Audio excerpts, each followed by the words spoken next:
Gum ഗണപതിയേ നമഃ. യാ ദേവി സർവഭൂതേഷു ലക്ഷ്മീരൂപേണ സംസ്ഥിത.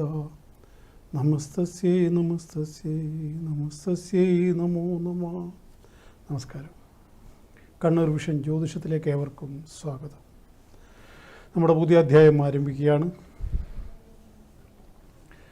വിധി നിർണയിക്കുന്ന ദിവസം എത്തിപ്പോയി. നാളെയാണ്. നാളെ ഈ സമയമാകുമ്പോഴേക്കും ഏതാണ്ടൊക്കെ എങ്ങോട്ടാണ് കാറ്റ് എന്നൊക്കെ മനസ്സിലാക്കാൻ പറ്റും. സത്യം പറഞ്ഞാൽ ജീവിതത്തിൽ ഇങ്ങനെ ന്യൂസ് ചാനൽ വെക്കാത്തൊരു കാലഘട്ടം കൂടി കടന്നുപോയി. ഇങ്ങനെ ഒരു അനുഭവം ഉണ്ടായിട്ടില്ല. ശരിക്കും ഭ്രാന്ത് പിടിച്ചതുപോലെ എന്തൊക്കെയോ പറയുകയാണ്. ന്യൂസ് ചാനലുകാർ എന്താണ് ആൾക്കാരെ പിടിച്ചിരുത്താൻ റേറ്റിങ്ങിന് വേണ്ടി അവരെന്തൊക്കെയാണ് കാട്ടുന്നത് എന്ന് അവർക്ക് തന്നെ അറിയുന്നില്ല. ശരിക്കും വെറുപ്പിക്കുക എന്ന് പറഞ്ഞു കഴിഞ്ഞാൽ പൂർണ്ണമായിട്ടും വെറുപ്പിക്കൽ തന്നെ. ഒരേ ചാനലുകാരനെ രാവിലെ പറഞ്ഞതല്ല വൈകുന്നേരം പറയുക. അതാണ് തമാശ. ഏതായാലും അതിനൊക്കെ ദൈവം സഹായിച്ചിട്ട് നാളെ കൊണ്ടൊരു അവസാനം വരുമല്ലോ. ആര് ജയിക്കുന്നു തോക്കുന്നതല്ല, ഈ ഉപദ്രവം ഒന്ന് തീർന്ന് കിട്ടുമല്ലോ. ചാനലുകാരെ കൊണ്ടുള്ള നമ്മളെ കണ്ണൂർ വിഷനൊന്നും അങ്ങനെയൊന്നും ചെയ്യുന്നില്ല. പാവങ്ങൾ അവരൊക്കെ മാന്യമായിട്ട് വാർത്ത വായിച്ചിട്ടങ്ങ് പോകുന്നേ ഉള്ളൂ. ഇത് വലിയ വലിയ ചാനലുകളാണ്. അവർ വലിയ മത്സരം നടക്കുകയാണ്. അതാണ് വിഷയം. അതിൻ്റെ ഭാഗമായിട്ട് എത്രമാത്രം റേറ്റിംഗ് ഉയർത്താൻ എന്തൊക്കെ വിദ്യകൾ, അതിന് നട്ടാക്കുരുക്കാത്ത നുണകൾ. ഒരിക്കലും ജയിക്കാതെ ഒരു ചാനലുകാരും പറയുന്നു ഇന്നയാൾ ജയിക്കുമെന്ന്. അയാൾ ജയിക്കില്ലെന്ന് എല്ലാവർക്കും അറിയാം. പക്ഷേ റേറ്റിങ്ങിന് വേണ്ടി മറ്റവൻ മാറ്റി പറയുന്നു അവനാണ് ജയിക്കുക. അപ്പോൾ അവൻ്റെ ആൾക്കാരെല്ലാം അതിൽ വന്ന് കണ്ടില്ലേ ഇന്നേ ചാനലിലുണ്ട് ഇങ്ങനെയുണ്ട് എന്ന് പറഞ്ഞിട്ട്. അതാണ് അതിൻ്റെ ടെക്നിക്ക്. അന്ന് ആർക്കും കുറച്ച് കടത്തി ചിന്തിച്ചാലേ മനസ്സിലാവുള്ളൂ. ഞാനതുകൊണ്ട് ഇത് പരിപാടി മനസ്സിലായതുകൊണ്ട് ഞാനൊരു 5-6 ദിവസമായിട്ട് നിർത്തിക്കളഞ്ഞു. അത് പിന്നെ അപ്പോൾ ഏതായാലും അതെന്തോ ആവട്ടെ. പക്ഷേ എന്തോ ആവട്ടെ എന്ന് പറയേണ്ട വിഷയമല്ല, നമ്മുടെ നാടിൻ്റെ കാര്യമാണ്. നമ്മുടെ നാട് ആരാണ് ഭരിക്കേണ്ടത് എന്നുള്ള കാര്യമാണ്. നിസ്സാര കാര്യമൊന്നുമല്ല. എന്നാലും നമ്മളെ റോള് കഴിഞ്ഞല്ലോ. ഇനിയിപ്പം അതിൻ്റെ റിസൾട്ട് വരട്ടെ. ആരാണോ ജയിച്ചത് അവർ ഭരിക്കട്ടെ, അത്ര തന്നെ. ഒരു കോൾ ഉണ്ട്. ഹലോ ഹലോ ഹലോ എവിടെ നിന്നാണ് വിളിക്കുന്നത്? പിണറായി. എവിടെ? പിണറായി. പിണറായി. ആ പറയൂ. 15/11/2005. ആ ഒന്ന് വോളിയം കുറക്കും അവിടുത്തെ.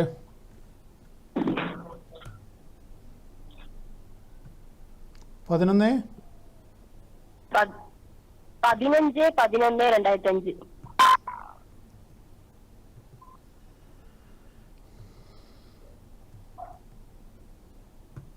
2005. 7:20 AM. ആരുടേതാണെന്ന് പറയൂ. എന്താണ്? ഭരണി നക്ഷത്രം. ആ. എന്താണ് കുട്ടിക്ക് അറിയേണ്ടത്? പഠിപ്പ്, ജോലി. പഠിപ്പ്, ജോലി. എന്താ, ഏത് കോഴ്സാണ് കഴിഞ്ഞിട്ടുള്ളത്? സെക്കൻഡ് ഇയർ പഠിക്കുന്ന നഴ്സിംഗ്. ഏത്? സെക്കൻഡ് ഇയർ പഠിക്കുന്ന നഴ്സിംഗ്. ഓ ശരി ശരി. ആ സമയം തെളിയാൻ പോകുന്നു. ഇനി 26 9-ാം മാസത്തിന് ശേഷം നല്ലോണം തെളിയും സമയം. അതിനുശേഷം നന്നായി വരും. 26 9-ാം മാസം വരെ അത്ര ശരിയല്ല. കേൾക്കുന്നുണ്ടോ? ആ കേൾക്കുന്നുണ്ട്. അതായത് ഈ വർഷം 9-ാം മാസം വരെ, ഇതിപ്പം 5-ാം മാസമായി. ഇനി 4-5 മാസവും കൂടി അത്ര ശരിയല്ല. അതിനുശേഷം നല്ല സമയം വരുന്നുണ്ട്. ചന്ദ്രദശയാണ്. പൂർണ്ണ വാവിനാണ് ജനിച്ചത്. അതുകൊണ്ട് തന്നെ ചന്ദ്രദശ നന്നാവും. 10 വർഷം ജോലിയും വിവാഹമൊക്കെ ആ സമയത്ത് അങ്ങോട്ട് കൃത്യമായിട്ട് നടന്നുകൊള്ളും. ഞാൻ പറയുന്നത് മനസ്സിലാവുന്നുണ്ടോ? ആ മനസ്സിലാവുന്നുണ്ട്. ഗവൺമെന്റ് ജോലിയൊക്കെ കിട്ടാൻ ചാൻസ് ഉണ്ടോ? PSC പോലത്തെ എഴുതിയാല് എങ്ങനെ? PSC എഴുതിയ ഗവൺമെന്റ് ജോലി കിട്ടുമോ? ഗവൺമെൻറ് ജോലി കുറച്ച് സാധ്യത കുറവാണ്. അത് കുറച്ച് കഠിനാധ്വാനം ചെയ്താൽ മാത്രമേ അതിനുള്ള സാധ്യത ഞാൻ കാണുന്നുള്ളൂ. കാരണം 10ാം ഭാവാധിപന് ബലക്കുറവുണ്ട്. സൂര്യൻ നീചത്തിൽ നിൽക്കുന്ന ജാതകമാണിത്. പിന്നെ ശ്രമിച്ചു നോക്കുക. ഞാനായിട്ട് പറഞ്ഞിട്ട് മുടക്കുന്നില്ല. പിന്നെ അതൊക്കെ ചെറിയ ശതമാനം ആളുകൾക്കല്ലേ കിട്ടുന്നുള്ളൂ. അതും മനസ്സിലാക്കണ്ടേ. എത്രയോ നൂറുകണക്കിന് ആളുകളല്ലേ ശ്രമിക്കുന്നത്. പിന്നെ ഈ സമയത്തിൻ്റെ ഗുണത്തിന് ചിലപ്പോൾ കിട്ടിയേക്കാം. 10 വർഷം ഞാനീ പറഞ്ഞതുപോലെ 10 വർഷം ഏറ്റവും അനുകൂലമായ സമയമാണ്. ആ സമയത്തിൻ്റെ ഗുണത്തിന് ചിലപ്പോൾ നമ്മളെ കാര്യം നടന്നു എന്ന് വരാം. ഓക്കെ, അതുകൊണ്ട് ശ്രമിക്കൂ, നന്നായി പരിശ്രമിക്കൂ. ഓക്കെ. അപ്പോൾ ഞാൻ പറഞ്ഞത്, എല്ലാവരും സർക്കാർ ജോലിയൊക്കെ ആഗ്രഹിക്കും. പക്ഷേ ജ്യോതിഷത്തിൽ വെള്ളം ചേർക്കാറില്ല. അതുകൊണ്ട് പിന്നെ ആ കാര്യം പറയുമ്പോൾ പിന്നെ ഞാൻ ഇപ്പം പറഞ്ഞല്ലോ, രണ്ടാമത് സമയത്തിൻ്റെ ഗുണമുണ്ട്. ആ ഗുണത്തിന് ചിലപ്പോൾ ആ കുട്ടി രക്ഷപ്പെട്ടേക്കാം. എല്ലാം സമയമാണല്ലോ. നല്ല കാലവും മോശം കാലവും ഒക്കെ മനുഷ്യനുണ്ടാവുമല്ലോ. അത് പ്രകൃതിക്ക് പോലും ഉണ്ടല്ലോ. എല്ലാത്തിനും അത് കാണാമല്ലോ. അപ്പോൾ ഇപ്പം നമുക്ക് ചൂട് കൊണ്ട് നിൽക്കാൻ പറ്റുന്നുണ്ടോ? അപ്പോൾ ഇപ്പം മനുഷ്യൻ തന്നെ ആകെ അത് മൊത്തമായിട്ട് എന്താണ് പറയുക, മനുഷ്യരാശി തന്നെ നമ്മൾ കേരളത്തിലുള്ള കഥയാണ് പറയുന്നത്. അതേസമയം വടക്കേ ഇന്ത്യയിലൊക്കെ മഴയാണെന്നാണ് പറയുന്നത്. തണുപ്പും മഴയും. ഇനി ചൈനയിലൊക്കെ കൊടും തണുപ്പാണെന്നും പറയുന്നു.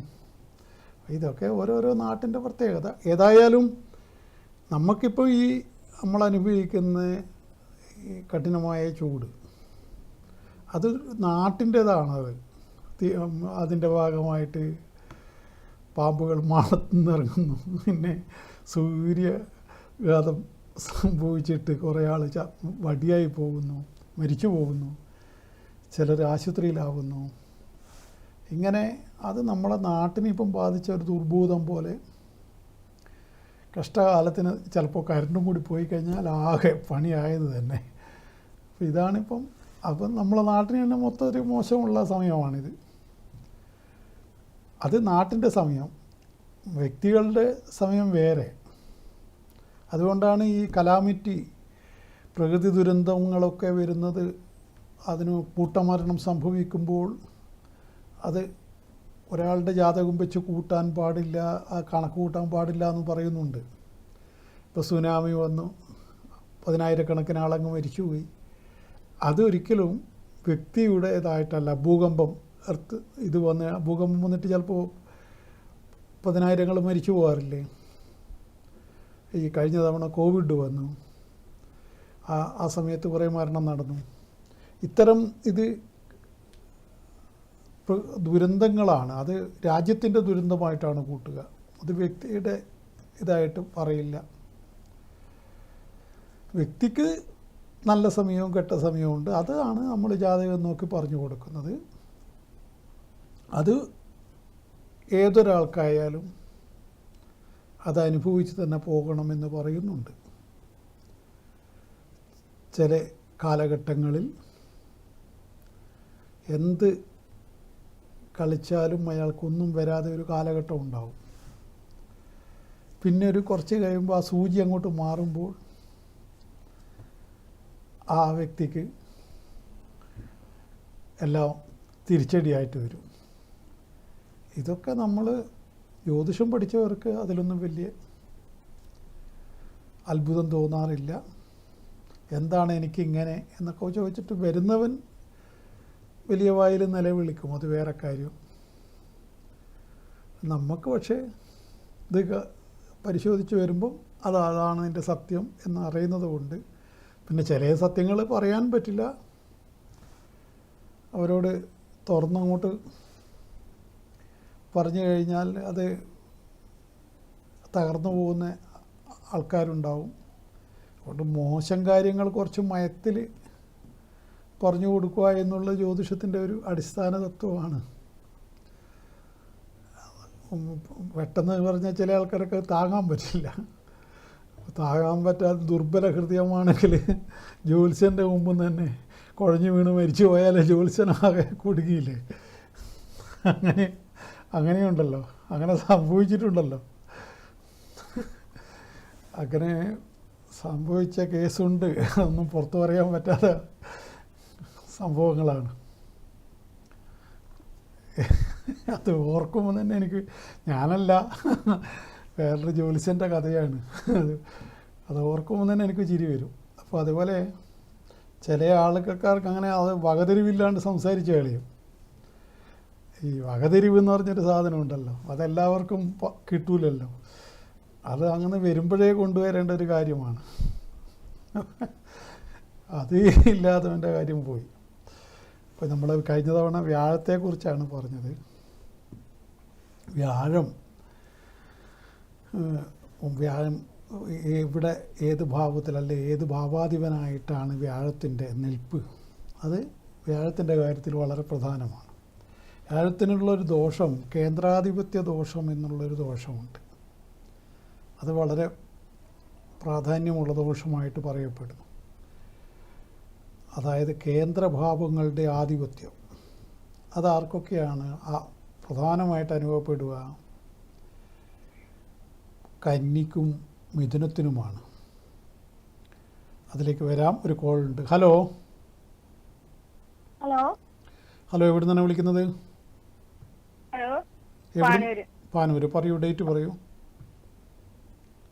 1986 ഒക്ടോബർ 17. 1986 ഒക്ടോബർ 17. പുലർച്ചെ 5:40.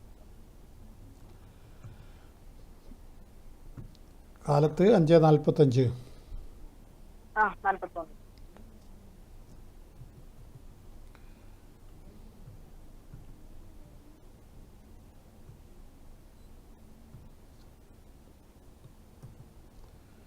ആരുടേതാണെന്ന് പറയൂ.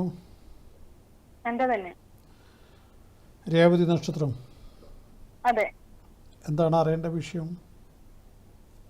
ചുറ്റും ആരോഗ്യപരമായിട്ടും പിന്നെ വലിയ മെച്ചമൊന്നും കാണുന്നില്ല. സാമ്പത്തികമായിട്ട് ആരോഗ്യപരമായിട്ട് ചെറിയ ചെറിയ പ്രശ്നങ്ങൾ. സൂര്യൻ തുടങ്ങി. ഇപ്പോൾ സൂര്യൻ തുടങ്ങിയിട്ട് ഇത്രയും കാലം ശുക്രദശയായിരുന്നു. അതിൻ്റെ ഒരു ഗുണം വളരെ നന്നായിട്ട് അനുഭവിക്കുമെന്നാണ്. ആ ശുക്രൻ്റെ കാലഘട്ടം കഴിഞ്ഞു. അത് ദശാസന്ധിക്ക് ശേഷം, അതായത് 26 തുടങ്ങിയത് മുതൽ തന്നെ ഒരു സമയം പിഴച്ചു. ഒപ്പം ഏരശനിയുടെ ദോഷവും കൂടി ഉള്ളതുകൊണ്ട് കൃത്യമായിട്ടത് അനുഭവത്തിൽ വരും, പല തരത്തിലും. അതേതൊക്കെ തരത്തിലാണെന്നൊന്നും പറയാൻ പറ്റില്ല. അതൊരു കുറച്ച് കാലമുണ്ട്. അതിൽ പ്രധാനമായിട്ട് ശ്രദ്ധിക്കേണ്ട വീഴ്ചയാണ് ഒന്ന്. അത് തന്നെ, അത് വീഴ്ചയാണ് പ്രധാനമായിട്ടും ഉണ്ടാവുക. അസ്ഥി സംബന്ധമായിട്ട് ചെറിയ ഇത് വരും, പൊട്ടലും മറ്റൊക്കെ വന്നു കളയും. അത് ഏറ്റവും കൂടുതൽ ശ്രദ്ധിക്കണം. പ്രത്യേകിച്ച് ഒരു മഴക്കാലമാണ് വരുന്നത്, അത് മറന്നു പോകരുത്. ശുക്രിൽ തടി വന്നിട്ടുണ്ടാവുമല്ലോ, തടി ഉണ്ടല്ലോ. സാധാരണ മെലിഞ്ഞ ശരീരമാണോ? അല്ലല്ലോ, ഒത്ത ശരീരമല്ലേ? 65-70 ഇല്ല? ഓ ശരി ശരി. അയ്യോ, അതെന്ത് പറ്റി? അയ്യോ, 39 വയസ്സായിട്ട് അത്ര കുറഞ്ഞു പോയത് എന്താണ്?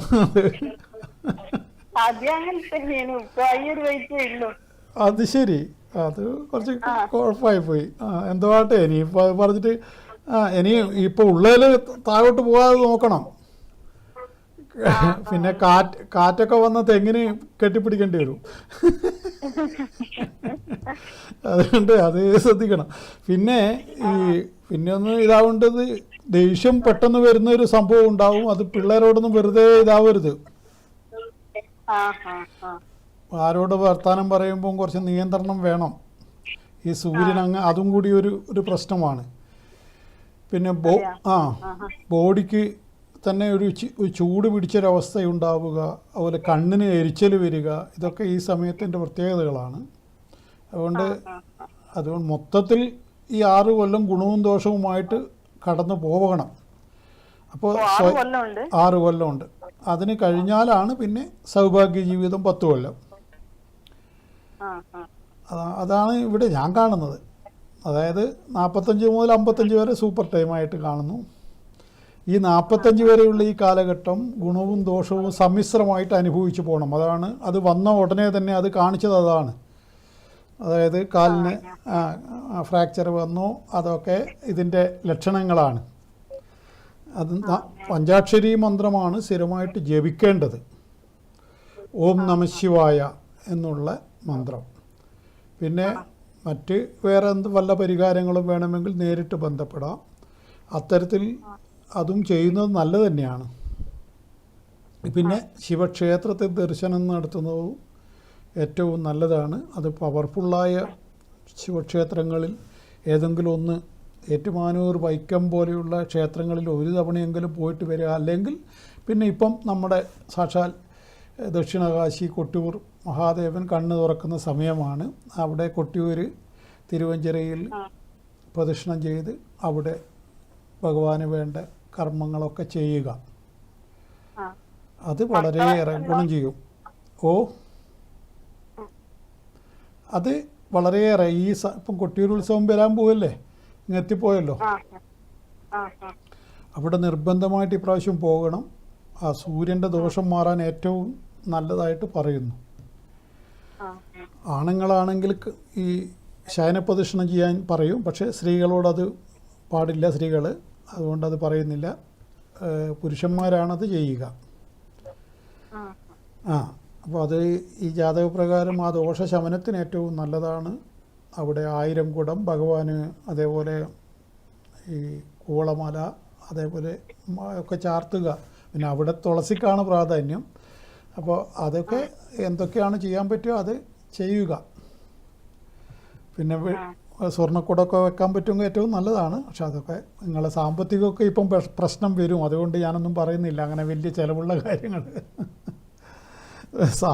ഈ സമയത്ത് സാമ്പത്തികത്തിനും പ്രശ്നം വരും. നമുക്ക് വിചാരിച്ച പോലെ എടുക്കാനുണ്ടാവില്ല.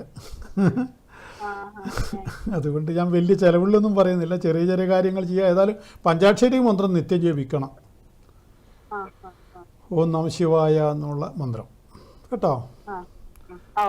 ഓക്കെ ഓക്കെ ഓക്കെ ശരി. അതായത് ഓരോ ഗ്രഹവും പിഴച്ചു കഴിഞ്ഞാൽ എന്ത് ചെയ്യണം എന്ന് ലളിതമായിട്ട് ജ്യോതിഷം പറയുന്നുണ്ട്. അതിലാണിപ്പോൾ സൂര്യൻ പിഴച്ചാൽ പഞ്ചാക്ഷരി മന്ത്രമാണ് ഏറ്റവും പ്രധാനം. പിന്നെ അതേപോലെ കാലത്ത് സൂര്യൻ്റെ ഇങ്ങനെ കയ്യിൽ ജലമെടുത്തിട്ട് അർഘ്യം കൊടുക്കുക എന്ന് പറയും, കിഴക്കോട്ട് നോക്കിയിട്ട്. ഞാൻ പണ്ടേ ഇവിടെ പണ്ടൊരു തവണ പറഞ്ഞത്, ആരും കാണണ്ട, കണ്ടു കഴിഞ്ഞാൽ അവന് വട്ടാന്ന് പറയും. നമ്മളെ നാട്ടുകാരല്ലേ. രാവിലെ എന്തൊക്കെയോ ഇങ്ങനെ കളിക്കുന്ന കാണാം.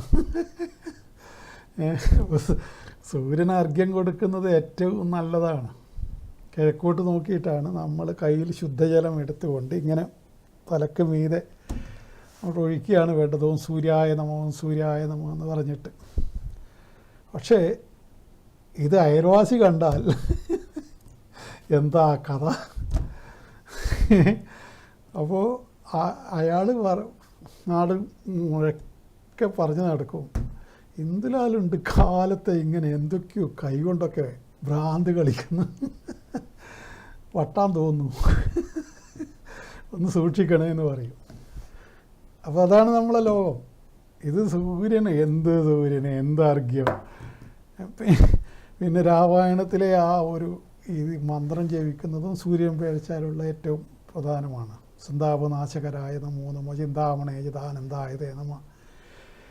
എന്നുള്ള ആദിത്യ ഹൃദയമന്ത്രം എന്ന് പറയും. അത് യുദ്ധകാണ്ഡത്തിലുള്ളതാണ്. അത് രാമന് അഗസ്ത്യ മഹർഷി ഉപദേശിച്ചു എന്ന് വിശ്വസിക്കപ്പെടുന്നു. ഇതിപ്പം ഏതോ കാലത്തുള്ളതാണ്. അപ്പോൾ അതുകൊണ്ട് ഇങ്ങനെയൊക്കെ പുസ്തകത്തിൽ കാണുന്നു. അത് ഞാൻ പറയുന്നു ഇതൊക്കെ നടന്നതാണോ, അല്ലെങ്കിൽ യുദ്ധക്കളത്തിൽ പോയിട്ട് ഇങ്ങനെയൊക്കെ ഉപദേശിക്കാനൊക്കെ ഗ്യാപ്പ് കിട്ടുമോ എന്നൊന്നും കഥയിൽ ചോദ്യമില്ല. പക്ഷെ ഇതൊക്കെ ചൊല്ലുന്നവർക്ക് എന്തൊക്കെയോ ചില മാനസികമായ സന്തോഷവും, അതാണ് ഞാനൊക്കെ പഠിച്ചത്. അത് അനുഭവത്തിലൂടെ മനസ്സിലാക്കേണ്ട കാര്യങ്ങളാണ്.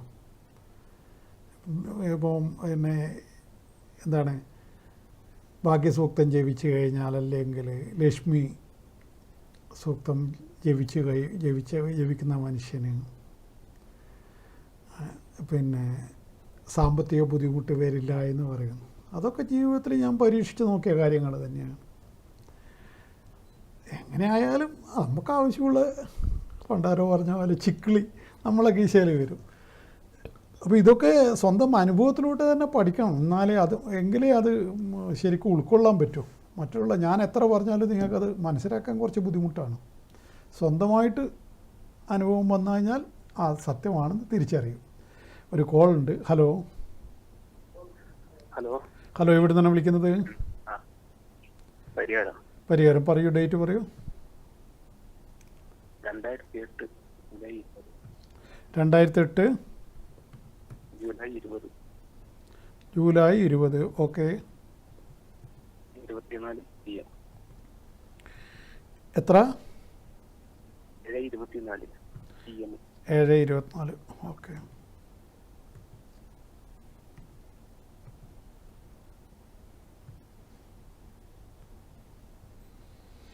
വിട്ടോ? ആരുടേതാണിത്? മകള്. എന്താണ് അപ്പം അതിന് മകളിപ്പം +2 കഴിഞ്ഞിട്ട്?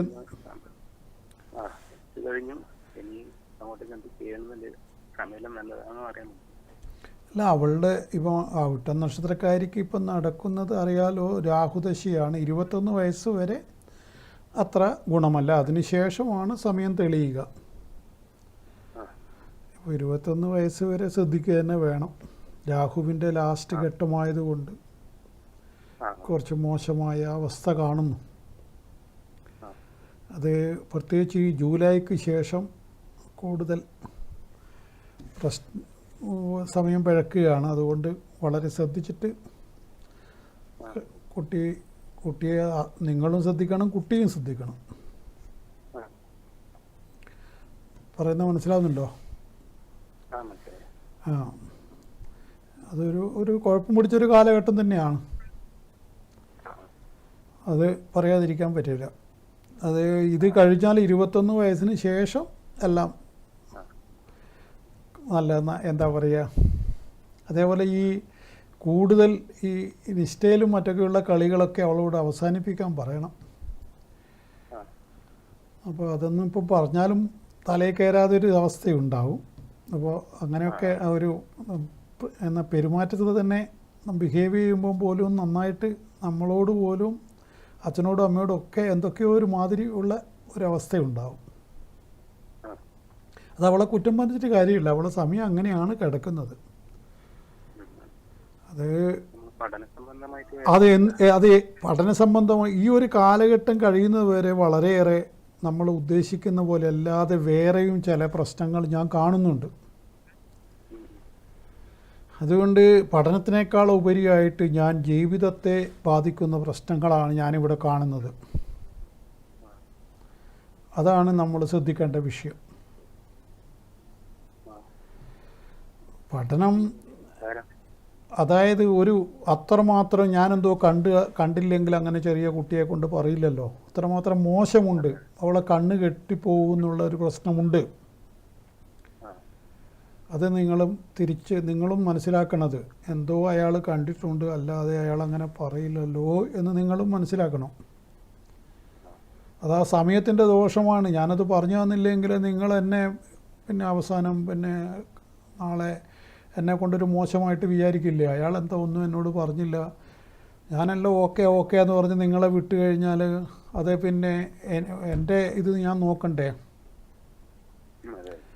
അപ്പോൾ വിവാഹ സംബന്ധമായിട്ടും വളരെ ശ്രദ്ധിക്കേണ്ടതാണ്. ഇപ്പോൾ പിന്നെ ഈ പറയുന്ന പീരീഡ് കഴിഞ്ഞ് കിട്ടിയാൽ പിന്നെ നമ്മൾ സംഭവം പൊളിയായി. അതായത് 21 വയസ്സ് 3 മാസം വരെ. പക്ഷെ അതുവരെ ഒരു നമ്മളെ നാടൻ ഭാഷ പറഞ്ഞ ഒരു കർക്കട കണ്ടി തന്നെയാണിത്. അത് നിങ്ങളതിൻ്റെ അർത്ഥം മനസ്സിലാക്കുമെന്ന് വിചാരിക്കുന്നു. അതിന് ഞാനൊക്കെ പറയുന്നതിന് ഒരുപാട് നിങ്ങൾ കുറച്ച് എൻ്റെ അത്ര വയസ്സൊന്നും നിങ്ങൾക്ക് ഇല്ലെങ്കിലും നിങ്ങളും കുറച്ച് ലോകം കണ്ടവനാണല്ലോ. അതുകൊണ്ട് ഞാൻ എന്താണ് ഉദ്ദേശിച്ചതെന്ന് നിങ്ങൾക്ക് മനസ്സിലായിട്ടുണ്ട്. അതുകൊണ്ട് നിങ്ങൾ അത് വെച്ചിട്ട് നിങ്ങളും അച്ഛൻ്റെ ഡ്യൂട്ടി ചെയ്യുക, അമ്മയോട് ഡ്യൂട്ടി ചെയ്യാൻ പറയുക. ഇന്ദുലാൽ ഇങ്ങനെ എന്തൊക്കെയോ പറഞ്ഞിട്ടുണ്ട്, ഒന്ന് ശ്രദ്ധിക്കണമെന്നുള്ള പറയുക.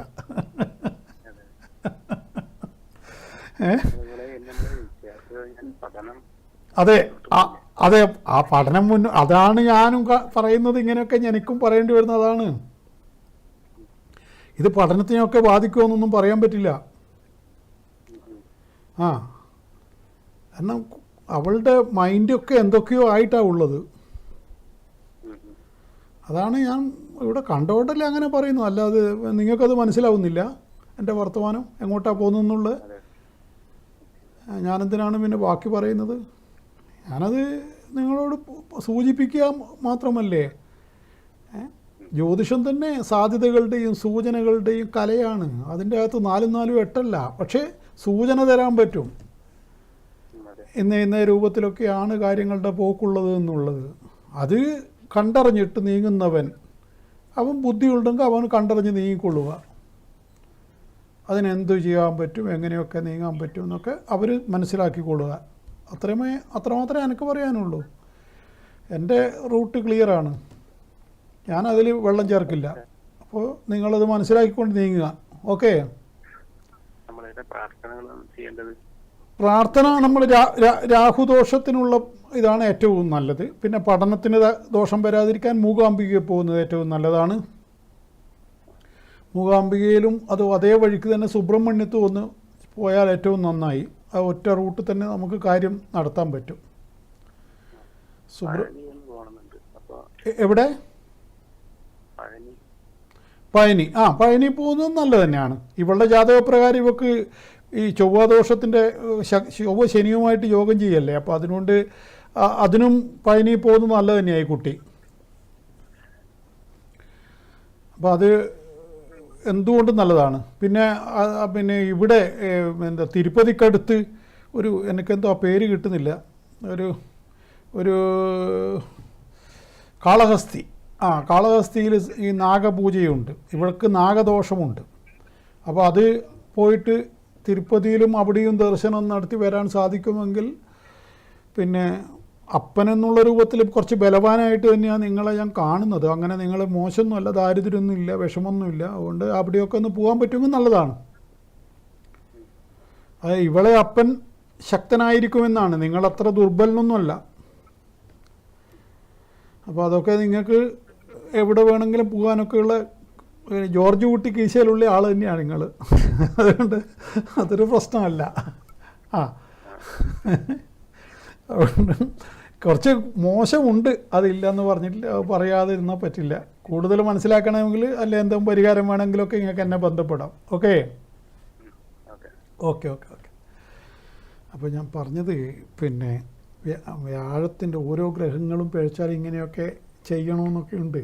ഒരു ചന്ദ്രൻ പൊതുവായിട്ട് ചന്ദ്രൻ്റെ പിഴവിന് മാറ്റാൻ ഭദ്രകാളി ക്ഷേത്രങ്ങളിൽ ചന്ദ്രന് പക്ഷഫലമാണ് പ്രധാനം. അപ്പോൾ അത് ദേവീക്ഷേത്രങ്ങളിലുള്ളത് ലളിതാസഹസ്രനാമത്തിൻ്റെ പാരായണം. അതേപോലെ ചൊവ്വയാണ് പിഴച്ചിരിക്കുന്നെങ്കിൽ ഇപ്പം നേരത്തെ പറഞ്ഞ പോലെ പഴനിമല ദർശനം. അത് ഓജരാശിയിലാണെങ്കിൽ യുഗ്മരാശിയിലാണെങ്കിൽ മൂകാംബികയിലും കൊടുങ്ങല്ലൂരും ഒക്കെയാണ് പോകേണ്ടത്. ഇനി അതേപോലെ ബുധൻ്റെ പിഴവാണെങ്കിൽ അത് മാറാൻ ഏറ്റവും നല്ല അവതാര വിഷ്ണുവിനെ ഞാൻ പറഞ്ഞിട്ടുണ്ട് പലതവണ. ഗുരുവായൂരപ്പന്, അതേപോലെ പിന്നെ ശ്രീരാമൻ, അവരെയൊക്കെയാണ് ഭജിക്കേണ്ടത്. അത് അത് അത് പിന്നീട് വ്യാഴമാണ് പിഴക്കുന്നുണ്ടെങ്കിൽ മഹാവിഷ്ണുവിനെ തന്നെയാണ് പിന്നെ എന്താ വിഷ്ണു സഹസ്രനാമം പാരായണം ചെയ്യുക. പിന്നെ ഓം നമോ നാരായണായ, ഓം നമോ ഭഗവതേ വാസുദേവായ ഇന്ന ആ മന്ത്രങ്ങളൊക്കെ ജപിക്കാം. ശുക്രനാണെങ്കിൽ മഹാലക്ഷ്മിയെയും ഗണപതിയെയും ഭജിക്കാം. ശനിയാണെങ്കിൽ അയ്യപ്പനെ, ശാസ്താവിനെ, ശബരിമലയ്ക്ക് പോവുക. രാഹുവിൻ്റെ ആണെങ്കിൽ ഞാൻ നേരത്തെ പറഞ്ഞ പോലെ കാളഹസ്തി, സുബ്രഹ്മണ്യം, നമ്മുടെ പെരളശ്ശേരി, പിന്നെ തെക്കോട്ടേക്ക്, പിന്നെ അതുപോലെ പിന്നെ എന്താ ഇവിടെയുള്ള ഏതാണ് ആലപ്പുഴയുള്ള നാഗത്തിന് ഏറ്റവും പ്രാധാന്യമുള്ള സ്ഥലം, അതേപോലെ തൃശ്ശൂർ, അതൊക്കെ അത്തരം നാഗത്തിന് പാമ്പ് മേക്കാവ് എന്ന് പറയും, മേക്കാവ്. അപ്പോൾ അവിടെ പോകുന്നത് ഏറ്റവും നല്ലതാണ്. ഇത്തരം ഓരോ ഗ്രഹങ്ങളും പിഴച്ചു കഴിഞ്ഞാൽ പോകേണ്ട പ്രത്യേക സ്ഥലങ്ങളുണ്ട്. അതൊക്കെ ചെയ്യുന്നത് ഏറ്റവും ഗുണകരമാണ്. ഒരു കോൾ ഉണ്ട്. ഹലോ ഹലോ ഹലോ, ഇത് കൈതേരി എന്നാ വിളിക്കുന്നത്. കൈതേരി. ആ, ഡേറ്റ് പറയൂ. ഡേറ്റ് 2/7/93.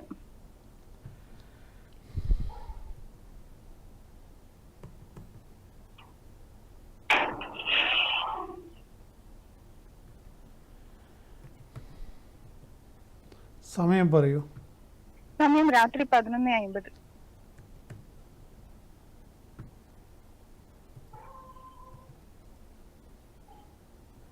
മൂലനക്ഷത്രം. മൂലനക്ഷത്രം. ആരുടേതാണ്? ഭർത്താവിന്റെ. എന്താണ് ഭർത്താവിൻ്റെ? ഇപ്പൊ ഒന്ന് പൊതുവായിട്ടൊന്ന് എല്ലാം അറിയേണ്ടിട്ടായിരുന്നു. പൊതുവായിട്ട് എന്ന് പറഞ്ഞാൽ എന്താണ് മെയിനായിട്ട് ഉദ്ദേശിക്കുന്നത്? എന്താണ് ഇപ്പോ ആള് കോയമ്പത്തൂർ ജോലി ചെയ്യുന്നുണ്ട്. അപ്പൊ ഇവിടുന്ന് വിട്ടിട്ട് പുറത്ത് ജോലി നോക്കുന്നുണ്ടായിരുന്നു. അപ്പൊ അതും ജോലി നോക്കാൻ പറ്റിയ സമയമാണോ അല്ലെങ്കിൽ? പറ്റിയ സമയമാണ്. വേഗം നോക്കാൻ പറയൂ. ഇത് ഉയർച്ചയുടെ കാലഘട്ടമാണ്. അല്ല, പുറത്തു പോയാൽ ശരിയാവില്ല. ഇവിടുന്ന് വിട്ടിട്ട് പുറത്തു പോയി കഴിഞ്ഞിട്ട്. ഞാൻ പറഞ്ഞു കഴിഞ്ഞല്ലോ സഹോദരി, നിങ്ങൾ പിന്നെ ഇങ്ങോട്ട് ചോദിക്കേണ്ട ആവശ്യമില്ല. ഇത് സുപ്രീം കോടതി കൽപ്പനയല്ലേ? അത് തീർന്നു, അത് പറഞ്ഞു കഴിഞ്ഞു.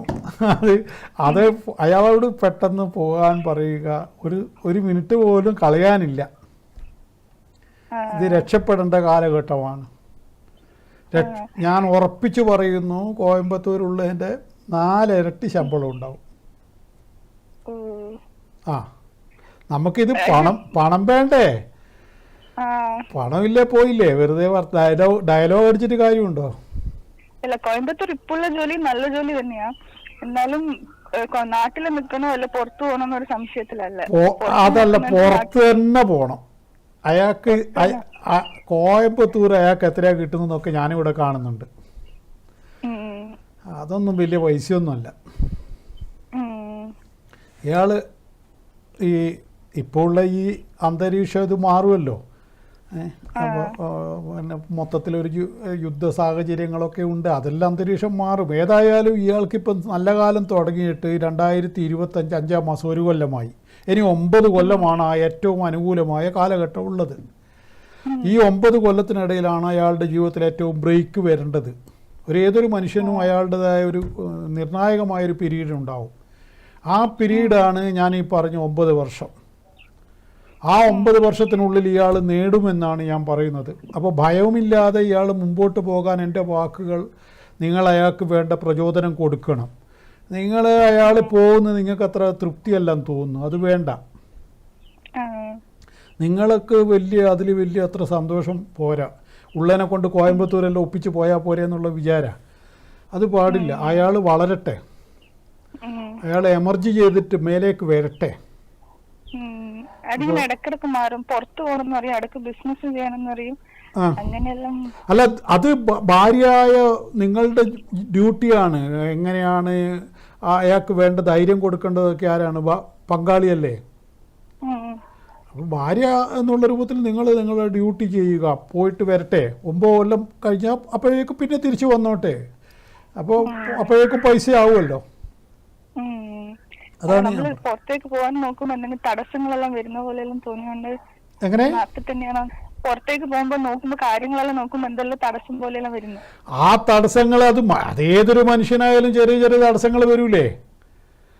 അത് പിന്നെ നിങ്ങൾ നിൽക്കുന്നത് എൻ്റെ തറവാട്ട് ദേവിയുടെ അടുത്തല്ലേ കൈതേരി അമ്മ, അവിടെ തന്നെ പിടിക്കൂ.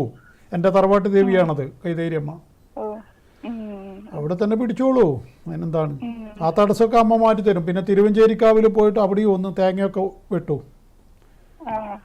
ഞങ്ങള് സ്ഥലം നോക്കിയിട്ടുണ്ടായിരുന്നു, ഒരു 5-6 മാസമായി സ്ഥലം നോക്കിയിട്ട് അതും ഒന്നും ശരിയായിട്ട് വരുന്നില്ല വീട് വെക്കാനായിട്ട്. അതൊക്കെ അധികവും പെണ്ണിന്റെ ജാതക. ഞാൻ ഈ ജാതകം വെച്ചിട്ടാണ് ഞാൻ ബലം പറയുന്നത്. അത് സ്ത്രീ ജാതകത്തിലാണത് നോക്കുക. വീട് പെണ്ണിനായിട്ടാണ് പറയുക. അടുത്ത പ്രാവശ്യം വിളിക്കുക എന്നെ, അന്നേരം പറഞ്ഞു തരാം. ഓക്കെ, ശരി, ദേവി രക്ഷിക്കട്ടെ. ഓക്കെ. അപ്പോൾ അതുകൊണ്ട് ഞാൻ പറയുന്നത്, ഇങ്ങനെ ഓരോ ഗ്രഹവും പഴിച്ചാൽ അത് വേറെ. ഇപ്പോൾ നമ്മൾ നേരത്തെ പറഞ്ഞത് വ്യാഴത്തിനെ കൊണ്ടാണ്. വ്യാഴം ഈ വ്യാഴത്തിനിങ്ങനെ അഷ്ടമാധിപത്യ ദോഷവും ദുരിതാധിപത്യ ദോഷവും അതുപോലെ അനിഷ്ടഭാവാധിപത്യം എന്ന് പറയും, 6, 8, 12. അത് എല്ലാ ഗ്രഹങ്ങൾക്കും പൊതുവെ ഉള്ളതാണ്. അത് കൂടാതെ ഒരു ദോഷമാണ് ഈ കേന്ദ്രാധിപത്യ ദോഷം. അതിൽ മുഖ്യം ഞാൻ പറഞ്ഞത് മിഥുനം ലഗ്നക്കാർക്കും കന്നി ലഗ്നക്കാർക്കുമാണ്. മറ്റേത് അവരുടെ എന്താ പറയുക, കേന്ദ്രത്തിൻ്റെ ഇപ്പം പിന്നെ ധനുരാശിയാണെന്ന് കൂട്ടിക്കോ ലഗ്നം. അപ്പോൾ 4-ാം ഭാവാധിപനായ കേന്ദ്രത്തിൻ്റെ ചെറിയൊരു ഇതുണ്ടെന്നല്ലാതെ അത് പൂർണ്ണമായിട്ട് ബലിക്കില്ല. അതേപോലെ സ്വന്തം രാശിയായ മീനൻ രാശിയിൽ നിൽക്കുമ്പോഴും ഈ കേന്ദ്രാധിപത്യം വലിയ പ്രാധാന്യത്തോടു കൂടി ബലിച്ചതായി കാണുന്നില്ല. ഞാനീ പറഞ്ഞ 2 രാശിക്കാർക്ക് അത് ബലിക്കുകയും ചെയ്യും. അത് സന്താന വിഷയത്തിൽ തന്നെയാണ് അത് ബലിക്കുന്നത് കാണുന്നത്. ഒന്നുകിൽ സന്താനങ്ങളെ കൊണ്ട് ഗുണമില്ലാതെയായി പോവുക, അല്ലെ ദുഃഖം വരിക, അല്ലെ സന്താനങ്ങൾ ഉണ്ടാകാൻ വല്ലാതെ വൈകുക. പിന്നെ പണത്തിൻ്റെ കാര്യത്തിന് ചിലർക്ക് ദോഷം വരുന്നത് കാണുന്നുണ്ട്. ആരെങ്കിലുമൊക്കെ പറ്റിച്ചു കൊണ്ടുപോവുക പണം, അങ്ങനെയൊക്കെ ഉണ്ടല്ലോ. എങ്ങനെ മറ്റുള്ളവനെ ചതിക്കണമെന്ന് വിചാരിച്ചിട്ടല്ലേ കുറേ ആൾക്കാർ നടക്കുന്നത്. കൈ നനയാതെ മീനിനെ പിടിക്കണം എന്നുള്ള വിചാരത്തിലല്ലേ. അപ്പോൾ അവർ എന്തെങ്കിലും തക്കടി പറഞ്ഞിട്ട്, ഇതിനിടെ ഒരാൾ ജാമ്യത്തിന് നിന്നിട്ട് 8 ലക്ഷം പോയ കഥ പറഞ്ഞിട്ട് കരച്ചിൽ നിൽക്കുന്നില്ല അയാൾക്ക്. കരയാണ് അയാൾ, ഒരേ കരച്ചിൽ. എന്താ പറയുക, 8 ലക്ഷം അങ്ങ് പറ്റിച്ച് കൊണ്ടുപോയി. അതാണ് ഞാൻ പറഞ്ഞത്, ജാമ്യം നിന്നതാ. ജാമ്യമൊക്കെ നോക്കുമ്പോൾ വളരെ ശ്രദ്ധിക്കണം. ഒരു കോളുണ്ട്, ശേഷത്തിലേക്ക് വരാം. ഹലോ, എവിടെ നിന്നാണ് വിളിക്കുന്നത്? കൂത്തുപറമ്പ്. പറയൂ, ഡേറ്റ് പറയൂ. ഡേറ്റ് 30/12/2004. 30/12/2004.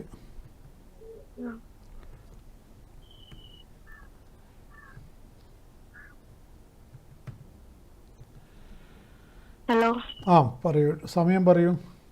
സമയം 9:20 രാത്രി. എന്താണ് അറിയേണ്ട വിഷയം പറയൂ. ജോലിന്റെ കാര്യം അറിയേണ്ടത്. PSC പഠിക്കില്ല. ആയില്യം നക്ഷത്രം അല്ലേ? അപ്പോൾ ആയില്യത്തിന് PSC ആണ് ഇപ്പോൾ ശ്രമിച്ചുകൊണ്ടിരിക്കുന്നത്. ആവട്ടെ, അത് കുഴപ്പമൊന്നും വരില്ല, ജോലി കിട്ടും. 29 ശേഷമായിരിക്കും അതിൻ്റെ നല്ല ഇത് കാണുന്നത്.